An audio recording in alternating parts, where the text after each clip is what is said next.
Hello guys, nandito na naman tayo sa hospital para sa ating injection. Today ay outpatient po tayo. Hindi na po free yung pagkain at yung gamot ko. So ako na po ang magbabayad ng gamot ko. Yan, ito po yung room ko. Ipapakita ko sa inyo while mag-aantay tayo ng gamot.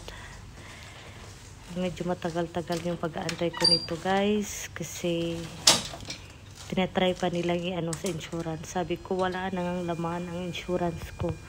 So, wala nang chance na makapag-avail ng discount for the medicine. Buti na lang may tabi sila kaya yung kalahati binayaran ko at saka yung balance is inano ko na lang sa tabi guys.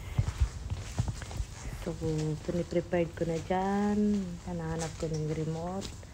Para while nag-aantay, manood-nood na lang tayo muna ng TV. Ayan.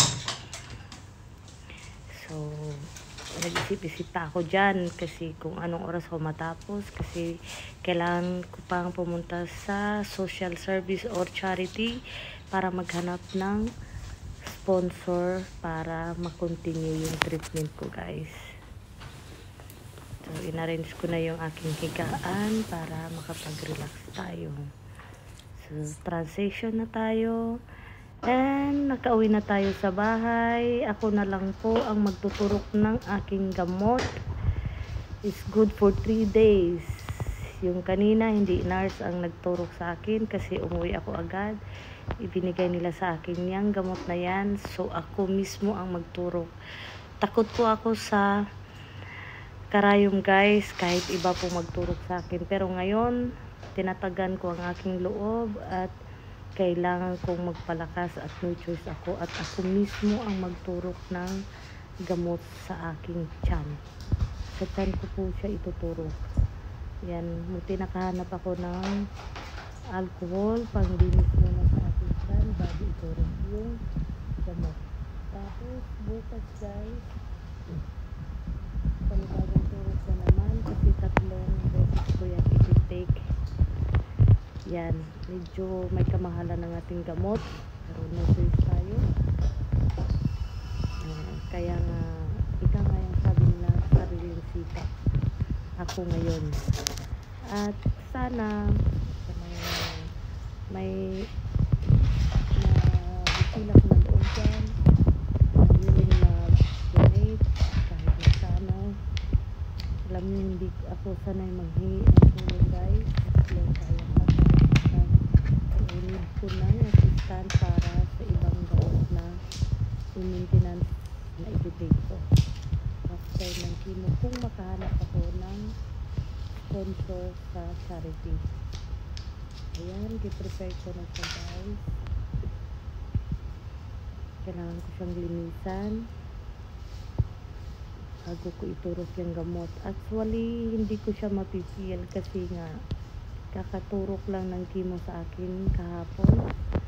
So, kailangan kong ramdamin lang kahit kunting kagat lang yan siya. Pero, once na idiniin ko na yung gamot sa loob, nakakapil na ako ng medyo magkirot-kirot. Pero kaya naman natin i-handle. Yan, kasi hindi pa yan siya bukas. Naghanap pa ako ng pambutas. Yung ginamit ko dyan yung dulo ng susi. So, ayan na siya guys. Yung ating gamot. Medyo maliit lang naman yung karayom. Hindi siya masyado mahaba. Hindi kagaya nung nakaraang gamot na binigay nila sa akin. Yun kasi branded. Kaya ang mahal. Kaya yung side effect nun sa akin, sobrang tapang. Ayan na siya guys. Parental guidance to guys ha. Kailangan to ng patnubay ng mga magulang. Yan, para hindi tayo magkaroon ng violation kay Lolo Meta. Yan siya guys. Hingang malalim.